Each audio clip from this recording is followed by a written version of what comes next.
Rusia disebut akan menggelar latihan nuklir dalam waktu dekat. Informasi ini disampaikan oleh Moskow ke Amerika Serikat seperti diungkapkan oleh juru bicara Pentagon, Jenderal Pat Ryder, pada Rabu 26 Oktober. Diperkirakan dalam latihan senjata nuklir tersebut, Rusia akan melakukan uji peluncuran rudal. Menurut Pentagon, pemberitahuan itu sesuai dengan ketentuan perjanjian kontrol senjata terkini yang disepakati Washington dan Moskow. Salah satu ketentuannya adalah pemberitahuan ke Amerika Serikat apabila Rusia hendak menggelar latihan nuklir. Juru bicara Kementerian Luar Negeri Amerika Serikat Ned Price mengatakan, pemberitahuan ini sangat penting meski Rusia terlibat agresi. Meski begitu, Amerika Serikat tak mau untuk membeberkan secara detail pemberitahuan yang disampaikan oleh Rusia.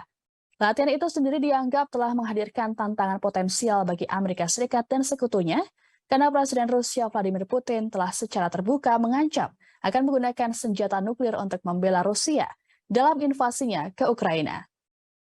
Pada Selasa 24 Oktober, Rusia telah membawa tuduhan soal penggunaan bom kotor oleh Ukraina ke Dewan Keamanan PBB.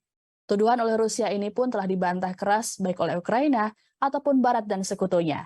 Mereka juga tak ingin tuduhan tersebut digunakan sebagai dalih untuk meningkatkan eskalasi konflik.